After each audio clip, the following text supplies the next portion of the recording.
মুমিনের নামাজ মেরাজ স্বরূপ, কিন্তু আমরা অনেকেই এর অর্থ বোঝার চেষ্টা করিনি। তাশাহুদের মাধ্যমেই আমরাও সে মেরাজেরই সাক্ষী দিচ্ছি। কি পড়ি আমরা তাশাহুদের মধ্যে? আসুন না আমরা আজকে জানার চেষ্টা করি তাশাহুদের অর্থ আর ইতিহাস।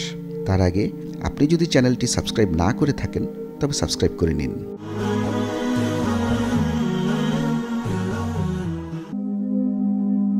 আমরা যারা নামাজ পড়ি সকলেই জানি নামাজের দ্বিতীয় ও চতুর্থ রাকাতের শেষে তাশাহুদ পড়া ওয়াজিব। কিন্তু জানা আছে কি তাশাহুদের ইতিহাস? তাশাহুদের প্রেক্ষাপটটি ছিল এমন, হযরত খাদিজা রাদিয়াল্লাহু আনহু ইন্তেকাল করেছেন।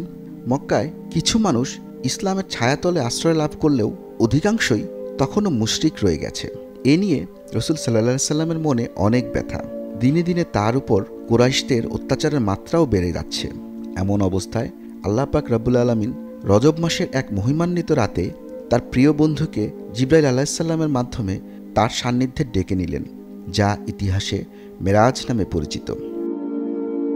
রাসূল সাল্লাল্লাহু আলাইহি সাল্লাম আল্লাহর নূরের ৭০,০০০ পর্দা অতিক্রম করে মহান প্রভুর দরবারে গিয়ে পৌঁছালেন। দুজন দুজনার খুব নিকটবর্তী হলেন। আমাদের নবী সাল্লাল্লাহু আলাইহি সাল্লাম হলেন আল্লাহের মেহমান।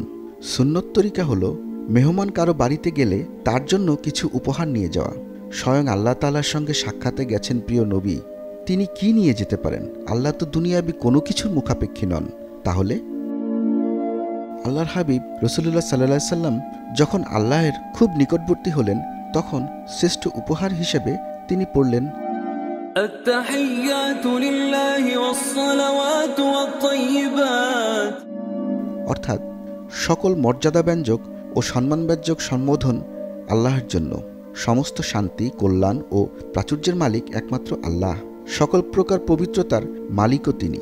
এক কথায় রাসূল সাল্লাল্লাহু আলাইহি সাল্লাম আর্থিক, শারীরিক ও মৌখিক সব ধরনের ইবাদত একমাত্র আল্লাহর জন্য উপহার হিসেবে পেশ করলেন।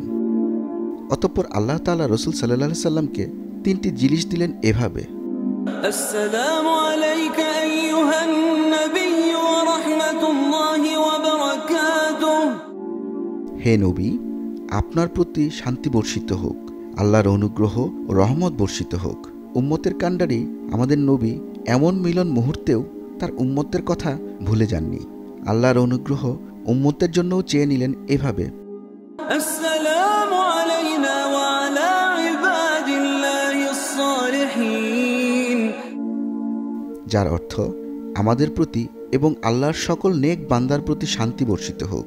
আল্লাহ এবং রসুলের এমন মধুর আলোচনা শুনে আরশের সকল ফেরেশতাগণ একসাথে বলে উঠলেন, আশহাদু আল্লা ইলাহা ইল্লাল্লাহ ওয়া আশহাদু আন্না মুহাম্মাদান আবদুহু ওয়া রাসূলুহু, আমি সাক্ষ্য দিচ্ছি যে আল্লাহ ছাড়া কোনো ইলাহ নাই। আমি আরও সাক্ষ্য দিচ্ছি মুহাম্মদ সাল্লাল্লাহু আলাইহি সাল্লাম আল্লাহর বান্দা ও রাসূল। আল্লাহ পাক রব্বুল আলামিন রাসূল সাল্লাল্লাহু আলাইহি সাল্লাম এবং ফেরেশতাদের এমন সম্মিলিত কথোপকথনই হয়ে গেল তাশাহুদ, যা মেরাজের রজনীতে আল্লাহর পক্ষ থেকে উপহার হিসাবে পাওয়া 5 ওয়াক্ত ফরজ নামাজের সহ প্রত্যেক নামাজের 2 রাকাত অথবা 4 রাকাতের বৈঠকে পড়া ওয়াজিব।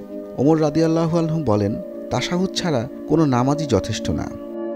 আব্বাস রাদিয়াল্লাহু আনহু ও জাবের রাদিয়াল্লাহু আনহু বলেন, রাসূল করিম সাল্লাল্লাহু আলাইহি সাল্লাম আমাদেরকে তাশাহুদ ওইভাবে শিখাতেন যেন তিনি কোরআনের কোনো সূরা শিখাচ্ছেন।